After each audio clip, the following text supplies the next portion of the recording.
Hello students, class 12 वाले students के लिए लेकर आया हूं मैं एक और इम्पॉर्टेंट वीडियो।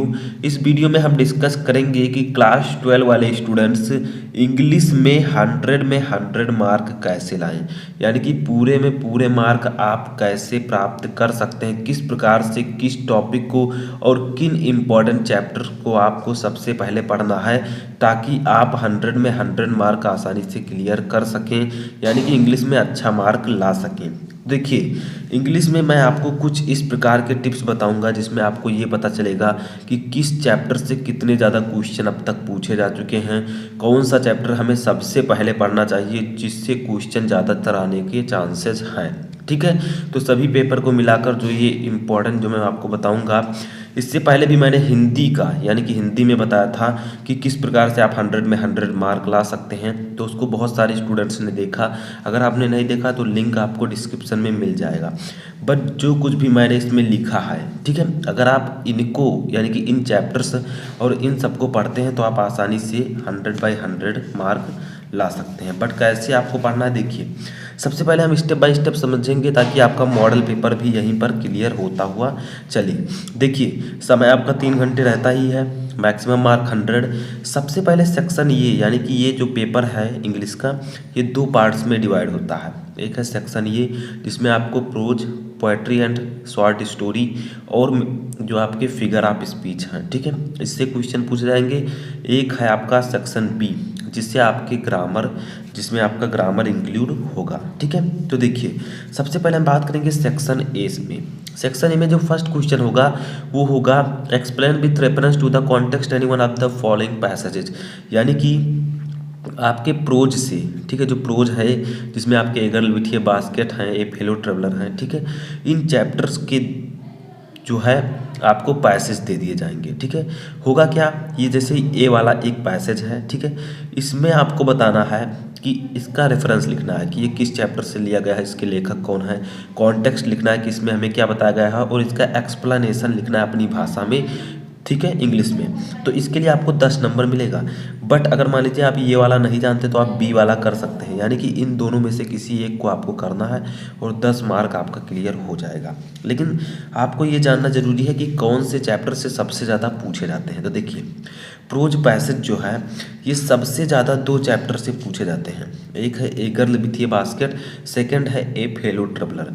इन दोनों चैप्टर्स के अगर आप पैसेजेस को तैयार कर लेते हैं तो आप आसानी से 10 मार्क क्लियर कर सकते हैं। ठीक है, इन दोनों चैप्टर्स के मैं ऑलरेडी बहुत सारे पैसेजेज आपको बता चुका हूं, तो जो भी टॉपिक सर्च करना है आप उसका नाम लिखिए और पीछे शुभम लेक्चरर जब लगा देंगे तो आपको सभी टॉपिक मिल जाएगा। इंग्लिश का कोई भी टॉपिक आपको सर्च करना हो या हिंदी का किसी भी सब्जेक्ट का। ठीक है, तो देखिए, प्रोज के जो पैसेज हैं a girl with A basket और ए फेलो ट्रेवलर से ज़्यादातर पूछे जाते हैं। मैं ये नहीं कहूँगा कि और चैप्टर से नहीं पूछे जाते हैं, उनको भी आपको पढ़कर जाना है, लेकिन इन 2 चैप्टर्स के एक भी पैसेज को आपको नहीं मिस करना है। ठीक है, तो प्रोज में जो है ये आपका 10 मार्क क्लियर करना है, तो 2 चैप्टर सबसे पहले पढ़ लीजिए। उसके बाद में देखिए सेकंड क्वेश्चन हमारा आता है answer any one of the following question in not more than 30 word, यानी कि आपसे प्रोज के कुछ शॉर्ट क्वेश्चन पूछे जाएंगे। ठीक है, आपको करना क्या है, 3 क्वेश्चन यहाँ पर रहेगा, 3 में से सिर्फ एक को करना है। ठीक है,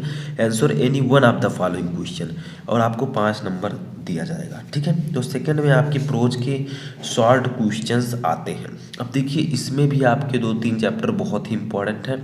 एक है a girl with A basket, दूसरा है आपका ए फेलो ट्रेवलर। ठीक है, ये दोनों चैप्टर जो हैं इसमें भी इम्पॉर्टेंट हैं। शॉर्ट क्वेश्चन जो पूछा जाता है इसमें भी ये दोनों चैप्टर के क्वेश्चन ज़्यादातर पूछे जाते हैं। तो मैं आपको ऑलरेडी बता चुका हूँ क्वेश्चन, तो आप सर्च कर कर देख सकते हैं। और जो आपका और चैप्टर है वोमेन्स एजुकेशन है, इससे भी पूछा जा सकता है। ठीक है, तो आपको पहले इन 2 चैप्टर के शॉर्ट क्वेश्चन को तैयार कर लेना है। ठीक है, उसके बाद जो चैप्टर्स हैं उनके भी शॉर्ट क्वेश्चन को आपको तैयार करके जाना है, लेकिन इन दोनों का बहुत ही ज़्यादा इम्पॉर्टेंट है। ठीक है, तो इनको सबसे पहले पढ़ना है। तीसरा देखिए हमारा है fill in the blanks the following sentences with the most suitable word given within the bracket, यानी कि ये आपके वोकेबुलरी आपकी किताब में लिखी होगी, ये वोकेबुलरी है। ठीक है, यानी कि प्रोज के जो पैसेजेस होते हैं उनकी लाइंस ले ली जाएगी, उसके बीच बीच में डॉट लिख दिया जाएगा और पूछा जाएगा कि इस डॉट के स्थान पर कौन सा ऑप्शन रहेगा।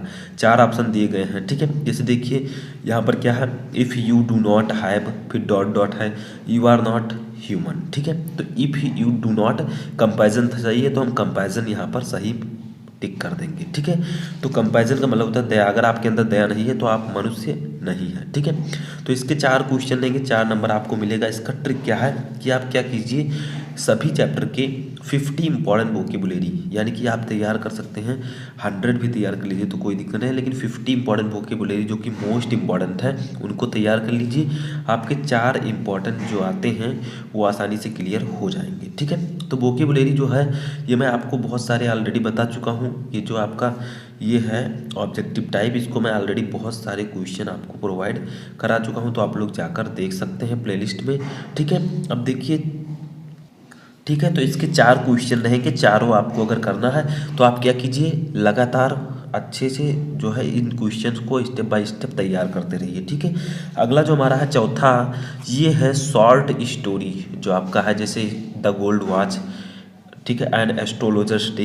इससे जो है शॉर्ट क्वेश्चन पूछे जाते हैं। जैसे देखिए, answer any 2 of the following questions in about 30 word, यानी कि 3 क्वेश्चन दिए रहेंगे जिसमें से आपको 2 करना है, जिसके लिए 10 नंबर आपको दिया जाएगा, ठीक है। तो शॉर्ट स्टोरी क्वेश्चंस जो है, शॉर्ट क्वेश्चंस वो आपसे पूछे जाते हैं। अब देखिए, इसमें 2 चैप्टर्स मोस्ट इंपॉर्टेंट है जिनका सबसे पहले आपको पढ़ लेना है।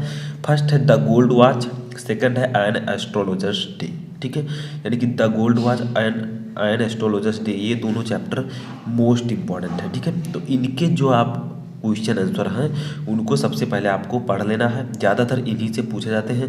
और जो चैप्टर्स बचते हैं उनको भी आपको अच्छे से समझ लेना, जैसे द लोस्ट चाइल्ड, ठीक है, न्यू चैप्टर्स था, तो इन सबको भी पढ़ लेना, लेकिन ये 2 चैप्टर सबसे पहले मोस्ट इंपॉर्टेंट है, ठीक है। तो इस सभी के क्वेश्चन मैं आपको प्रोवाइड करा चुका हूँ।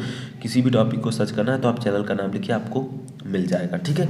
आगे देखिए, 5वां क्वेश्चन है द ट्रू, यानी कि पोएट्री, ठीक है। पोएट्री का जो है, जैसे प्रोज में पैसेज पूछा जाता है वैसे पोएट्री में जो है लाइंस, कविताएं पूछी जाती हैं। सेम वही चीज़ें आपको रेफरेंस भी इसमें भी लिखना होता है, कॉन्टेक्स्ट भी एंड एक्सप्लेनेशन भी लिखना होता है, ठीक है। जैसे देखिए, इसमें भी 2 ऑप्शन होते हैं, आप ये नहीं जानते तो ये वाला कर सकते हैं, ठीक है। यानी कि जो 10 नंबर के होते हैं इसमें ए या बी किसी दोनों में से एक को आपको करना होता है।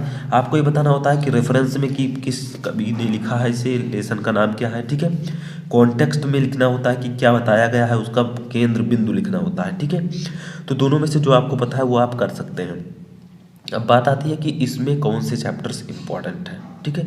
तो इसमें जो है the true beauty, character of A happy life, ठीक है, ऑन हिज ब्लाइंडनेस, ये 3 चैप्टर मोस्ट इंपॉर्टेंट है। बाकी जो चैप्टर्स बचते हैं उनको भी आप तैयार कर लीजिएगा, लेकिन जो सबसे पहला character of A happy life और दूसरा द ट्रू ब्यूटी, ये दोनों, और ऑन हिज ब्लाइंडनेस, ये तीनों मोस्ट इंपॉर्टेंट है, ठीक है। तो इनके आपको पैसेजेस को तैयार कर लेना है। उसके बाद में 6 नंबर पर हमारा आता है give the central idea of any one of the following poems, यानी कि सेंट्रल आइडिया लिखना होता है।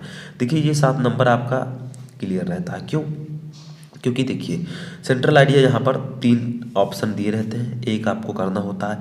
अब देखिए, मान लीजिए आपके कभी पोएट्री में, ठीक है, 7 लेसन है मान लीजिए, तो 7 में से अगर 4 आप आसानी से तैयार कर लेते हैं तो आपका क्या होगा, या 3 आप आसानी से तैयार कर लेते हैं। जैसे देखिए, the true beauty, character of A happy life, on his blindness, the song of free, ये 3-4 अगर आप तैयार कर लेते हैं तो आपका ये 7 नंबर आसानी से क्लियर हो जाएगा। 3 ऑप्शंस रहते ही हैं, ठीक है।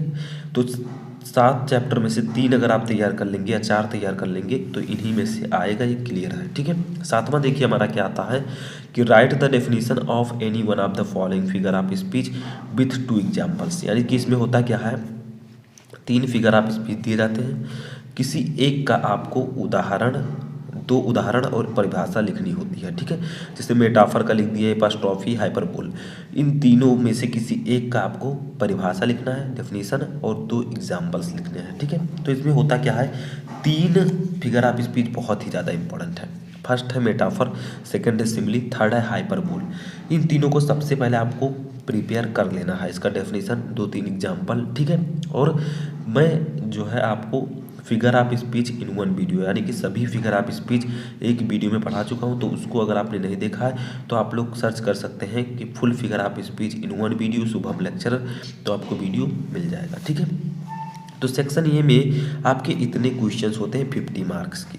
अब आता है सेक्शन बी। सेक्शन बी में आपके होते हैं ग्रामर। तो ग्रामर में मैं ये नहीं कह सकता कि इसमें ये चैप्टर इंपॉर्टेंट है, क्योंकि इसमें चैप्टर नहीं होता है। ठीक है, इसमें आपका जो कॉन्फिडेंस है वो काम आता है, यानी कि आपने अगर अच्छे से पढ़ाई की है तो आप इसे आसानी से सॉल्व कर सकते हैं। या तो आपको करना क्या होगा, कॉपी लीजिए और 10-10, 15-15 डेली आप एक्सरसाइज करते रहिए। ठीक है, जैसे देखिए फर्स्ट है डायरेक्ट एंड इनडायरेक्ट, 2 नंबर का पूछा जाएगा।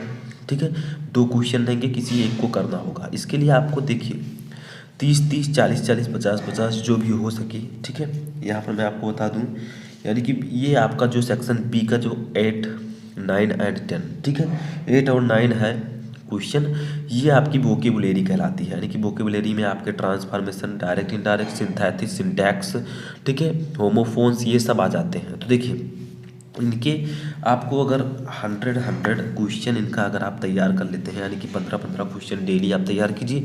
100 क्वेश्चन अगर आप तैयार कर लेते हैं, क्वेश्चन आंसर, ठीक है। जैसे देखिए ये डायरेक्ट है, अगर आप इसको इनडायरेक्ट में कन्वर्ट करते हैं तो एक क्वेश्चन हो गया। ठीक है, ऐसे अगर आप 100 क्वेश्चन एक एक टॉपिक के तैयार कर लेंगे तो आप आसानी से सभी नंबर्स को क्लियर कर सकते हैं। तो डायरेक्ट एंड इनडायरेक्ट के, और उसके बाद में ट्रांसफॉर्मेशन के, ठीक है, और इसके बाद में आपका है सिंटैक्स, इधर आपका आता है सिंटैक्स। ठीक है, तो इन सब के आपको क्या करना है, तैयार कर लेना है। कितने क्वेश्चन, 100 क्वेश्चन, तो आपकी ये सभी मार्क आसानी से क्लियर हो जाएगा। होमोफोन्स, ठीक है, और ये आप तैयार कैसे करेंगे, तो देखिए direct indirect, synthesis, transformation, syntax, homophones, ठीक है, एंटोनिम, सिनोनिम्स, ये सभी मैं आपको पढ़ा चुका हूँ। अगर आपने नहीं देखा है तो आप सभी टॉपिक को सर्च कर सकते हैं, आपको सभी वीडियोस मिल जाएंगे। ठीक है, हिंदी मीनिंग के साथ मैंने आपको स्टेप बाय स्टेप समझाया है। ठीक है, वो काम आपका है।